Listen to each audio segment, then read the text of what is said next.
Hi, this is Melinda at Bandana Girl, and today I'm just going to show you quick how to make an easy clasp with my doming block and also with my oval blanks.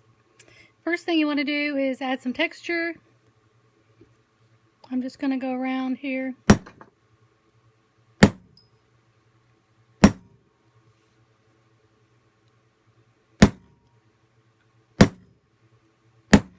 And basically adding some little divot textures, and then I guess I'll do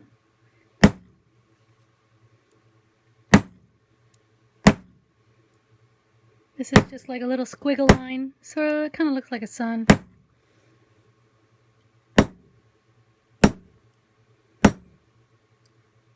Okay, so I have my texture, and I'm going to flatten this out a little bit.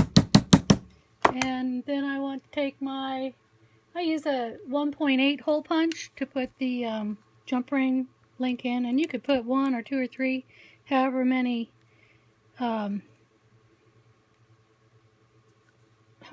rows you would like of beading that you'd like to attach. I also sell these. These are 1.8s. You can use 1.5s, and they are metal hole punches.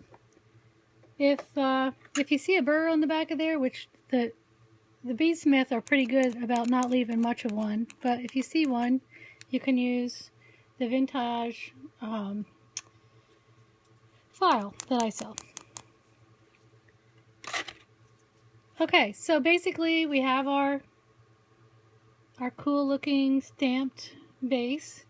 We're going to get our dapping block. This is my old beat up one. I've used it since I started. I've had this forever, and it works and works and works. This is round. They do make other kinds. This one I use 98% of the time. It pretty much does everything I try to do. It comes with one like this, and then it comes with another one that I've totally beat up and busted. So, but I have some others laying around. But this happens because I use a metal hammer on it. If you would use a plastic hammer, you wouldn't have the breakage. But again, remember, this set I have is at least 6 years old. So it's held up pretty good considering as much as I do and all the supplies I make and what have you. Okay, so here we are. I'm going to just I'm going to go around the outside edge. Just tap lightly. Don't over tap, because if you over tap, it'll bend it. It'll put a crease in your metal. And you're really just slowly working around to press that into the round base. And if you start to see like a buckle, just go to that spot right in the middle and tap it out. And so we're looking pretty good. Here's where we are so far. See, it's a little bent. It doesn't really look perfect yet, so we're not quite done. I'm going to go towards the middle a couple times, and I'm going to go back around the outside edge again.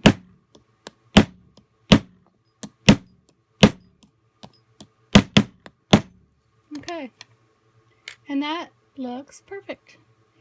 Now we're going to make the clasp I usually make for mine is just a little swirly ended one. It's pretty simple. This is actually just aluminum wire. This is also aluminum. But you can do the same exact thing. Copper, brass, bronze, silver, gold, I guess. I don't do much with gold, but... Okay, so what we're going to do to make this swirly end, we're going to I use bent nose pliers, love them. They work great for me. Go around. I'm just going to pull this up around. You can sort of see one curl end started. And now... I'm going to go to the other end, but I'm going to curl it the other way. So I'm going to go this way. Okay, so now we have like a great big swirly do thing. Take my round nose pliers, and I'm going to be a little offset. I'm not going to be that far off, and I'm not going to be in the center. I'm going to be a little offset, and I'm just going to pull that end down, and I'm going to pull this side up.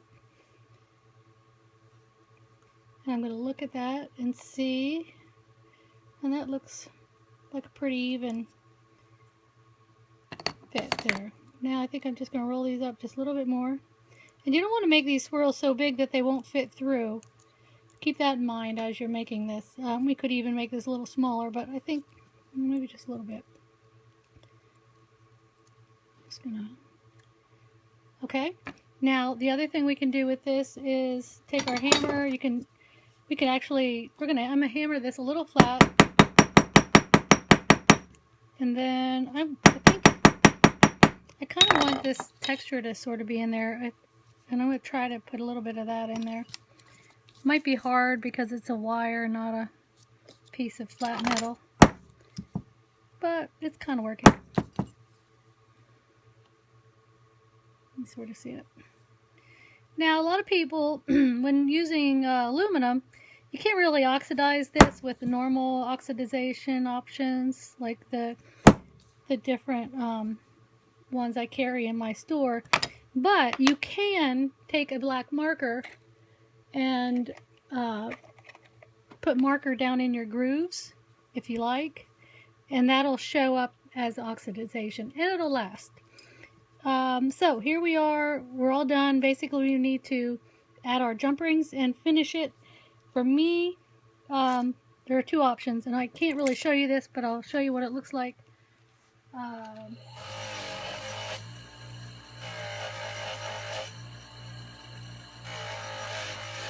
We can buff it out to get a shine, okay? And if you have a nice buffer, you can get a shine that looks just like sterling silver. It's gorgeous. It's a lot lighter, but the shine, and it holds up. It'll hold up and look great for a long time.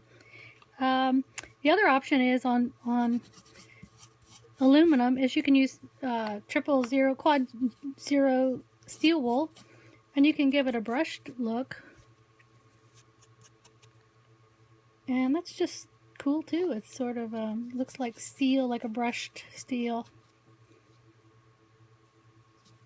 And do the same with your hook piece. And basically I'm going to add a jump ring to the end. And this is ready for a project. Hope you liked it. Stop by my website, www.bandana-girl.com.